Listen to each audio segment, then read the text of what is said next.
बनर्जी बीच बैठक से निकल गई, कह रही थी माइक बंद कर दिया, बोलने का समय नहीं मिल रहा, क्या कहेंगे? आप भी थे उस मीटिंग में। देखिए, उस बैठक में नीति आयोग की उस बैठक में मैं भी मौजूद था और ये सरासर गलत इल्ज़ाम है कि किसी का माइक वहाँ पे बंद कर दिया गया। पहली बात तो जब ये विपक्ष बोलता है कि माइक बंद कर दें, उस माइक का कंट्रोल वहाँ पे बैठे किसी भी व्यक्ति के हाथ में नहीं होता है, उस व्यक्ति के खुद के हाथ में होता है। ना लोकसभा में, ना राज्यसभा में, ना ऐसी किसी बैठकों में। ऐसी बैठक में माइक सामने लगा होता है, ऑन ऑफ का स्विच सामने ही होता है। तो ये बात बोलना सरासर झूठ है जब कोई ये बोलता है कि मेरा माइक बंद कर दिया गया। हाँ, हर मुख्यमंत्री को, क्योंकि समय की बाध्यता थी, ओपन एंडेड अगर डिस्कशन को रखा जाता तो संभवतः हफ्तों तक ये बैठक ही चलती रहती। ऐसे में हर मुख्यमंत्री से ये विनम्रता पूर्वक आग्रह किया गया था कि अपनी बातों को संक्षेप में एक तय समय सीमा के भीतर रखा जाए। जब वो समय सीमा पूरी हुई, सिर्फ एक रिमाइंडर के तौर पर उनको ज़रूर, जैसे तमाम मुख्यमंत्री को दोबारा से नोटिफाई किया गया कि भाई आपका समय समाप्त हो रहा है, इस तरीके से। बट उसके बाद जिस तरीके से बंगाल की मुख्यमंत्री ममता बनर्जी जी एकदम से उत्तेजित होकर उस बैठक को बीच में ही छोड़कर चली गई, मुझे लगता है ये आचरण गलत है। अगर आपको अपनी बात को रखना भी है, कोई नाराज़गी भी है, तो आप वहीं पे रखती ना, बोलती कि अभी मुझे और बोलना है, मुझे और कहना है। हम सब वहाँ पर मौजूद थे। प्रधानमंत्री जी स्वयं उनको सुनना चाहते थे, वित्त मंत्री जी स्वयं वहाँ पे मौजूद थी, वो भी चाहती थी कि भैया क्या बजट को लेकर वो अपनी बातों को रख रही हैं। बट जिस तरीके से उनका आचरण था, इससे ऐसा लगता है कि विपक्ष की पहले से ही ये सोची समझी एक रणनीति का ये हिस्सा था कि वो जाएंगी, हंगामा खड़ा करेंगी और नीति आयोग जिस मकसद के साथ हम लोग वहाँ पर बैठे थे, उसके मकसद को डाइवर्ट कर सिर्फ अपनी ओर पूरा ध्यान केंद्रित करने के उद्देश्य से ये इस तरीके की कार्रवाई की गई है। कांग्रेस के साथ 4 सीएम ने बैठक को अटेंड नहीं किया, कहा बॉयकॉट कर दिया, और उन्होंने कहा कि हमारे साथ बाकी स्टेट के साथ नाइंसाफी हुई है जिस तरीके का बजट आया है। भाई, मेरी समझ के परे है। अगर आपको ऐसा लगता भी है, किसी भी राज्य को अगर ऐसा लगता है कि उनके साथ नाइंसाफी हुई है, तो यही वो उचित फोरम है ना।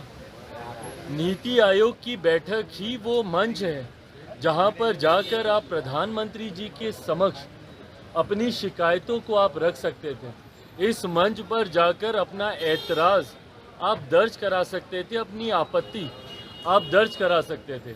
और जो लोग ये बोलते हैं कि हम लोग के साथ भेदभाव हुआ, पहली बार देश में एक ऐसा बजट एक लंबे समय के बाद देखने को मिला जिसने पिछले 10 सालों में देश की मजबूत होती अर्थव्यवस्था का लाभ जनता को पहुंचाने का काम किया।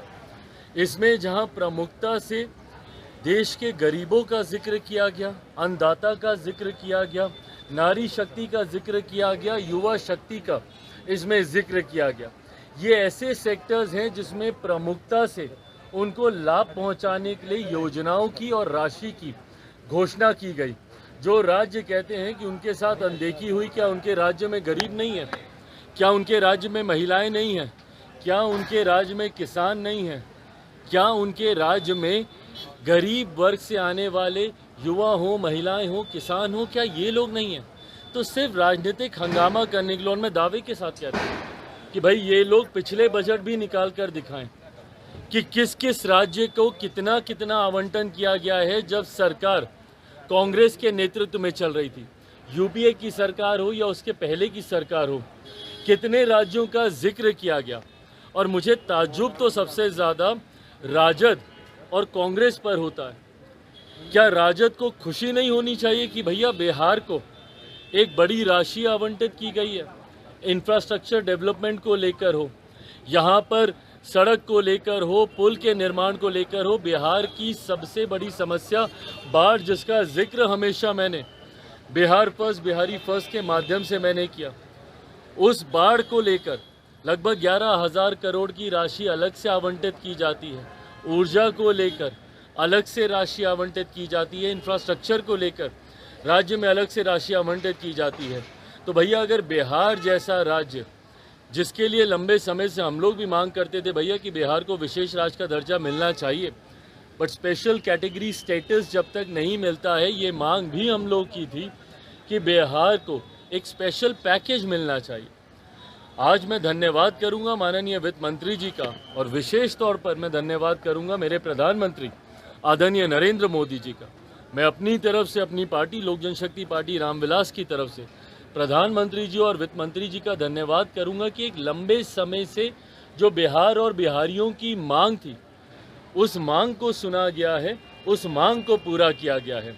अगर इस पर भी अगर राजद और कांग्रेस को अगर ऐतराज है, तो ये वही लोग हैं जो कतई बिहार का विकास नहीं चाहते हैं।